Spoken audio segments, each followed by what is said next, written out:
안녕하십니까. 영화로 보는 서양 문명 10강 2차 시수업을 진행하겠습니다.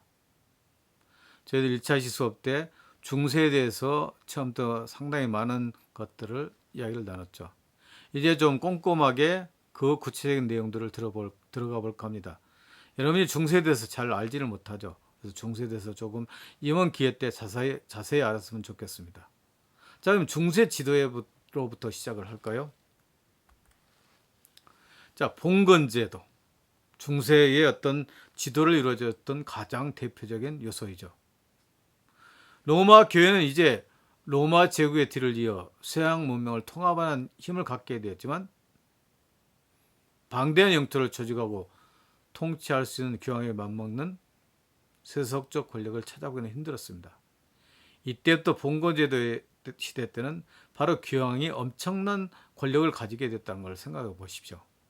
물론 점차 황제와 교황의 싸움은 중세 때 가장 대표적인 싸움 중에 하나라 보시면 되겠습니다. 자, 중세 유럽은 자잘이 쪼개진 작은 봉토들이 이어진 조각포처럼 되었습니다. 얼마나 수많은 봉토들 나누어졌죠. 이렇게 작은 봉토들이 조각포처럼 되어 있는 것을 통치 방식을 봉건제도라고 합니다. 그래서 작은 봉토 영지들이 조각포처럼 잘게 쪼개지면서 나눠졌던 방식이 봉건제라고 보시면 되겠습니다. 봉건제는 10세기 이르러 완성되지만 여기서는 중세에 서서히 발전해간 정치 제도로서의 봉건을 살펴보고자 합니다. 봉건제의 핵심은 제국의 거대한 영토를 한 사람이 충분히 다스릴 수 있는 크기의 작은 단위들로 쪼개는 데 있었습니다. 엄청난 국가 땅들이 많죠. 그 영토를 쪼개면서 이렇게 자기들이 다스릴 정도만 쪼갠다는 겁니다. 그래서 봉건제는 사회의 호전성을 부추겼습니다.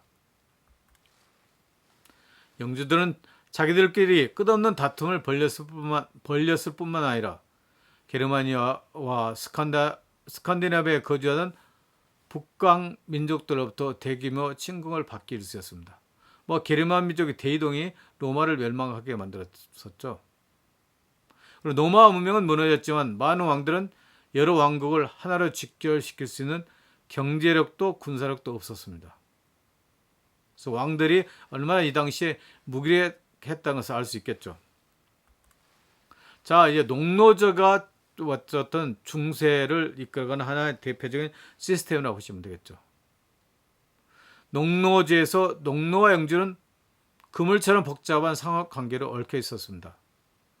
농노는 노역과 충성, 일부 생활 물자를 제공하는 조건으로 영주한테 살아가는 데 필요한 최소한의 땅을 빌렸고 보호를 받았습니다. 토지에 속되었던 농노와 그의 가족들은 영주와 그의 후계자들에 의해서 상속되었습니다. 농노는 노예와는 달라서 일정한 권리도 누렸지만 장원을 떠날 수 있는 자유는 없었습니다. 로마 문명은 무너졌지만 많은 왕들은 여러 왕국을 하나로 결집시킬 수 있는 경제력도 군사력도 없었습니다. 오히려 살아남기에 급급했던 그들은 귀족의 영토를 나누어 주었습니다. 왕으로부터 땅을 받은 봉신들은 그 대가로 군주에게 충성을 다짐했으며 외적이 왕국을 침공했을 때는 군대를 파견해서 도와주었습니다. 이렇게 해서 봉신의 왕의 가시인 됐다는 겁니다. 따라서 하지만 봉신도 자기 땅을 혼자서 다스리기에는 벅찼으므로 자기의 가신들을 만들어서 땅을 나누어 줬습니다. 이런 식으로 토지의 분할이 이루어져서 나중에는 기사에까지 몫이 돌아왔는데 기사는 마을 하나와 주변의 농지를 거느렸습니다. 이런 식으로 토지의 분할이 이루어져서 나중에는 기사에까지 몫이 돌아왔는데 기사는 마을 하나와 주변의 농로를 거느렸다고 이야기했었죠. 또 영주는 자신이 영토 안에서 절대 권력을 휘둘렀습니다. 영지은은 자기 눈으로 적합하다고 판단하는 대로 재판관을 행사했고 자기 바로 위에 있는 군주에 대해서는 충성을 다짐했습니다. 자, 장원제에 대해서 한번 이야기를 해볼까요? 중세의 대표적인 어쨌든 제도라고 보시면 되겠죠. 토지 분할의 가장 낮은 수준에서 봉건제와 공존하는 것이 장원제였습니다. 중세의 시골 공동체라는 틀 안에서 꾸려나갔습니다. 장원제의 뿌리는 농민들이 강제로 토지에 속박되어 농노 생활을 해야 했던 로마 제국 말기로 거슬러 올라갑니다. 10세기와 11세기의 전성기를 맞이했습니다. 한 곳의 마을에서 펼쳐지던 생활 양식을 묶어서 장원제라 불렀습니다. 영주는 전쟁터에 나가지 않는 동안은 장원을 떠나지 않았습니다. 한 사제는 마을 한복판에 세워진 교회와 사제관에 살면서 마을 주민들의 신앙생활을 이끌었습니다. 이 바로 보다시피 장원제도에 장원에는 얼마나 많은 건물들이 있는지 알 수 있겠죠. 장원 안에는 교회 말고도 마을 사람들이 공동으로 이용할 수 있는 제분소, 양조장, 제빵소 같은 건물이 있었습니다. 농지는 크게 세 구역으로 나뉘어져서 두 곳에는 해마다 여름작물과 겨울작물을 심었고 한 곳은 휴경지로 묶여두었습니다. 영주는 영지의 절반, 가장 비옥한 곳에서 나오는 수확물을 개인 소유로 가졌습니다. 농사는 농노들이 지었습니다. 사제들에게도 땅의 일부가 돌아갔고 마을 사람들이 공동으로 관리하는 숲과 목초지도 있었습니다. 농노 한 사람에게는 세 구역의 땅 중에서 각각 한 뼘씩 떼어주었습니다. 한 뼘의 넓이는 높이 5m, 길이는 200m였습니다. 여기에서 농노와 그의 가족은 땅에 예속되었습니다. 농노는 자기 수확물의 일부를 다시 영주에게 바쳐야 했으며 정해진 일수만큼 영주의 땅에서 일을 채워야 했습니다. 영주는 그 대신 마을 주민들을 적으로부터 보호해주었고 분쟁이 있으면 판결을 내려주었습니다. 영주는 장원에서 유일한 심판지였습니다. 그의 말은 곧 법이었습니다. 장원제는 그런대로 든든한 보호막이 되었지만 대신 주민들은 가난에 찌들었고 바깥 세상과는 완전히 담을 싸고 살아갔습니다. 공식 교육은 상상할 수도 없었고 농노는 물론 영주 중에 문명자가 부지기수였습니다. 장원 생활은 힘겨운 노동과 탄생과 혼인과 죽음의 연속이었고 교회 명절에서만 잠시 숨을 돌릴 수 있었습니다. 중세의 성벽은 외적을 막아주기도 했지만 교회와 영주가 강요하는 엄격제 질서를 무너뜨릴 가능성이 있는 사상도 찾아내 주었습니다. 사상의 벽이 되어버렸겠죠. 사람들이 이 세상을 눈물의 골짜기로 여기면서 천국에서 펼칠 영광스러운 내세만을 꿈꾸면서 살았던 것도 무리는 아니었습니다. 자, 그렇다면 이슬람의 부상에 대해서 한번 알아볼까요? 서구 그리스도교는 비잔티움, 이슬람은 그리스 로마 문명이라는 공통 유산을 갖고 있지만 세 문화는 자신들의 차이점을 부각시키는데 역점을 두었습니다.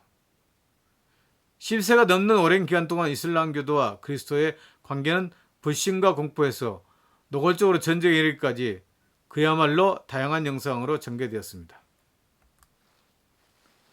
두 문화의 적대감과 소외감을 더 부추기는 것은 이념이 아니라 정치와 경제였습니다.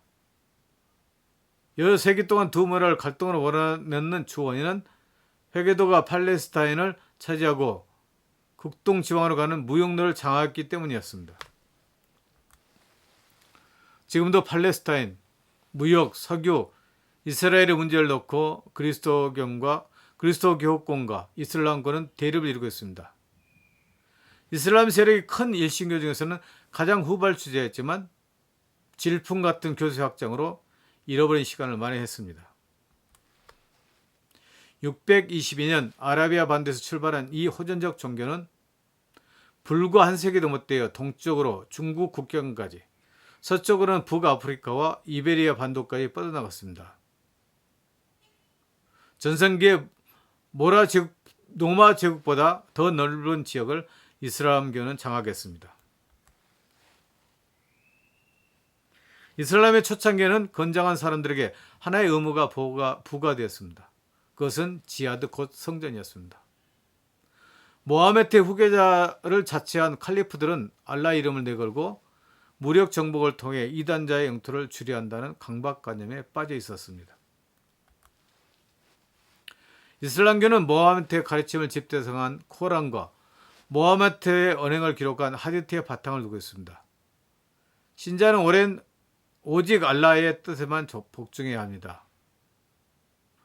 복종을 뜻하는 아랍어가 바로 이슬람이며 복종하는 사람을 무슬림이라고도 합니다. 자, 그러면 샤르말르가 카롤링거 르네상스에 대해서 한번 알아볼까요? 이슬람의 프랑스 진출을 막은 것은 피핀 왕조의 프랑크 왕국 궁지였던 카를 마르테였습니다. 왕국의 최고 관리인 마르테는 카롤링거 가문의 시조가 되었습니다. 그래서 샤를마뉴 기억해 두십시오.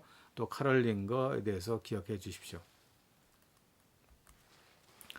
스페인을 점령한 헤게도어는 무어인 사라센족이라 불렸습니다. 남부 프랑스의 푸아티에서 맞선 그는 짜임새 있는 기병대를 앞세워 적을 스페인으로 몰아냈습니다. 헤게도가 유럽에서 북쪽으로 가장 높이 치고 올라간 곳이 푸아티였기 때문에 732년의 푸아티의 전투는 유럽사에서 중요한 위치를 차지합니다.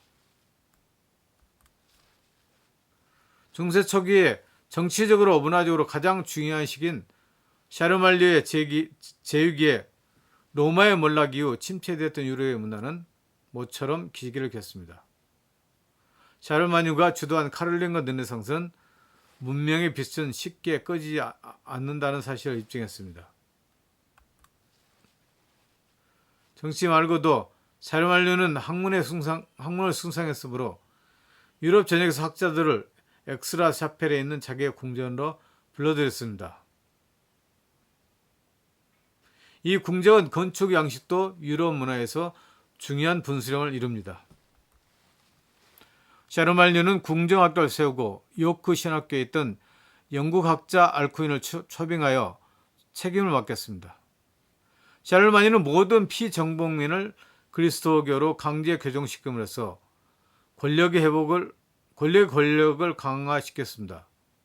샤르말뉴가 교황에 의해 황제로 임명돼서부터 교회는 세속 권력보다 우위에 있다는 발상이 싹트는데 이것은 두고두고 수많은 분쟁의 불씨가 되었습니다.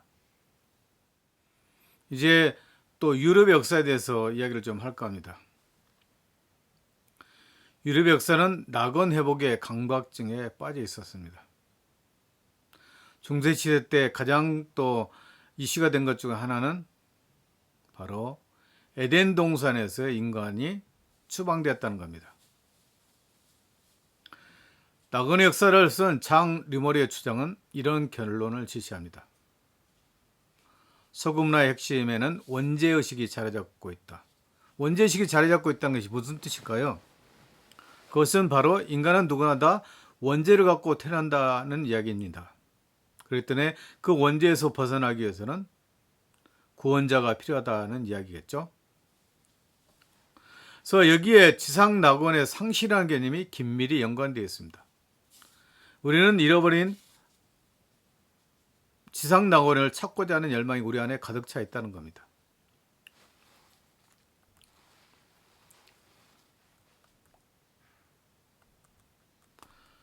유럽 주류 기독교 핵심 사상은 아우구스티누스적인 메시지입니다. 인간은 애초에 지상낙원에서 신과 함께 살도록 되어 있었으나 죄를 지어 그곳에서 쫓겨났다는 사실입니다. 우리가 죄를 지어 낙원에서 살지 못하고 대신 지옥의 공포에 떨게 됐다는 것입니다. 이런 식으로 아우구스티누스는 창세기 기록자도 알지 못했던 지옥 개념을 집어넣습니다. 그래서 아우구스티누스에 통해서 천주교회, 가톨릭의 지옥이라는 개념이 들어오게 되었습니다.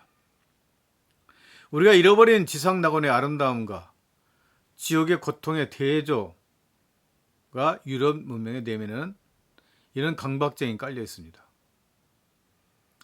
지상 낙원의 아름다움, 파라다이스와 또 지옥의 고통이 대척점으로 되어 있다고 생각하시면 되겠죠. 아우구스티누스의 죄의식 가득한 신학, 그리고 지옥을 마련하고 복수하는 신의 강박증에 빠져 있습니다. 실제 유럽의 기독교 문명은 낙원의 상실은 곧 복수하는 신으로 이어졌습니다. 우리 인간이 에덴 동산에서 하느님의 말씀을 듣지 않았기 때문에 우리가 그 행복한 파라다이스에서 쫓겨났다는 겁니다. 복수하는 신은 우리 인간이 계명을 어기게 된다면 벌을 줄 수 있다는 것으로도 드러나 있습니다. 그래서 실제 유럽의 기독교 문명은 낙원의 상실은 곧 복수하는 신으로 여겨졌다는 것을 기억해 두십시오. 그리고 이런 내면의 의식은 어떻게 해서든 지상의 낙원을 찾고 그곳에 들어가야 한다는 강박장을 낳았습니다. 무엇인가 내몰리는 사람처럼 끊임없이 찾아 헤매고 무엇인가를 향해 전진해야 하는 문명의 성격, 아시아로 또 아프리카로 공격에 들어가서 땅을 빼앗고 사람을 짓밟았던 역사 이런 흐름의 저 깊은 뿌리에는 낙원의 상실과 지옥의 공포라는 원인적 갈등이 존재합니다. 우리 식민지 전쟁을 끝없이 벌리고 사람을 짓밟고 하는 것은 이런 낙원의 상실, 원죄의식과 연관이 되었다고 생각하시면 되겠죠. 유럽 문명의 심층에 자리 잡고 있는 집단적인 꿈이야말로 가장 중요한 역사의 동력일 수 있습니다. 원죄의식 한번 기억해 두십시오. 그래서 우리가 낙원을 상실했기 때문에 항상 신낙원이라는 이야기도 있었죠. 그래서 그 낙원을 찾아서 가는 것이 우리 인생 여정이라고 생각하시면 좋겠습니다. 자, 중세 개인주의에 대해서 한번 생각해 볼까요? 여러분들 중세 개인주의가 있다고 생각합니까? 아니면 이렇게 신중심의 사회이기 때문에 오로지 공동체 중심이었을까요? 여기에서 철학자, 임의 신학자인 아벨라르에 대해서 이야기를 해볼까요? 중세 개인주의는 없다고 주장하는 사람이 많이 있습니다. 개인주의는 근대에 와서 대가를 들여서 개인주의가 태동됐다고 이야기를 하고 있습니다. 그렇지만 중세도 역시 개인주의가 있다는 것을 말하기 위해서 아벨라르에 대해서 이야기를 하겠습니다. 피에르 아벨라르는 1079년 브르타뉴 지방에서 기사의 아들로 태어났습니다. 그는 기사직을 포기하고 오직 공부에 전념하기로 결정했습니다. 그의 유명한 자서전은 나의 불행한 이야기를 썼습니다. 중세의 개인주의인 나를 찾아서 한번 그런 테마입니다. 중세의 개인과 공동체의 관계에 대한 기존의 교과서적인 설명들을 보자면 중세의 개인은 거의 존재하지 않았던 것입니다. 중요한 것은 공동체였다는 겁니다. 만인에 관계되는 것은 만인의 동의를 얻어야 한다는 것이 법률적 기초였습니다. 중세시대 때 다수에 가담하지 않는 자는 뻔뻔스러운 자라는 것이 종교적 태도이며 혼자 있으면 사람은 악행을 저지른다는 것이 일반적인 사람들의 생각이었습니다. 중세 개인들은 각종 집단에 속해 있는 정도를 넘어서 그 속에 용해되어 있는 것과도 같았습니다. 중세시대 가장 큰 죄는 오만인데 이는 결국 지나친 개인주의에서 비롯된 것이라고 보았습니다. 개인의 개성은 무시되고 아예 표현되지 않았으며 오직 집단 전체의 전형성만이 중요했습니다. 이 시대의 문학과 예술에서 중세에는 자신의 지위와 사회계층을 전형적으로 나타내는 인물로 그려졌습니다. 그래서 개인의 개성이라는 것은 중세시대 때 중요하지 않았다는 것입니다. 집단이 중요하다는 이야기겠죠. 아벨라르는 자신의 내면 소리를 듣는 것, 그리고 자기의 의지가 중요한 문제였습니다. 이 시대의 주류의 사고는 이야기에서 믿는다였습니다. 그는 이것을 뒤집어서 믿기 위해 이해한다고 주장했습니다. 먼저 사물을 따져봐야 하고 그것이 확실하게 이해가 되면 그 다음에 믿는 것입니다. 그에게 신앙은 계명을 맹목적으로 준수하는 것이 아니라 그 내용을 스스로 이해하고 판단해야 하는 것입니다. 나는 누구인가? 중세 사람들은 내가 마땅히 있어야 할 집단에 속한 사람이 나라고 대답했을 것입니다. 이것이 바로 교과서적인 설명입니다. 그래서 중세 시대라는 것은 나라는 것은 없고 바로 집단에 속한 나라는 겁니다. 12세기 즈음에는 개인의 자아가 뚜렷한 사람들이 보이기 시작한다는 것을 알 수 있습니다. 근대에 들어와서야 인간의 개인성에 대한 관심이 처음 등장했으며 개인성은 경멸되었다는 주장은 수정돼야 합니다. 바로 중세시대 때도 개인성에 대한 관심이 있었다 생각하시면 되겠죠. 개인의 자각에 대한 12세기에는 분명히 존재했고 비록 증거가 그리 풍부하지는 않지만 그 이전 시기에도 존재했으라고 추론할 수가 있습니다. 중세시대에도 개성과 자의식 같은 것들이 존재했습니다. 자, 이렇게 해서 어쨌든 중세에 개인이라는 것도 존재한다는 것을 한번 기억해 두십시오. 자, 그러면 중세에 또 꼬셨던 기사에 대해서 이야기를 나누면서 이번 강은 끝낼까 합니다. 다음 강에는 기사에 대해서 계속적으로 이야기를 하고 그것이 끝나고 나면 한 번쯤은 중세의 어쨌든 황제권과 교황권에 대한 이야기를 좀 나누고 끝낼까 합니다. 물론 그게 필요하지 않다면 넘어가기도 하겠습니다. 중세 지배 계급은 기사들이었습니다. 서양의 역사와 동양의 역사에서 가장 크게 차이나는 부분 중 하나가 바로 이것입니다.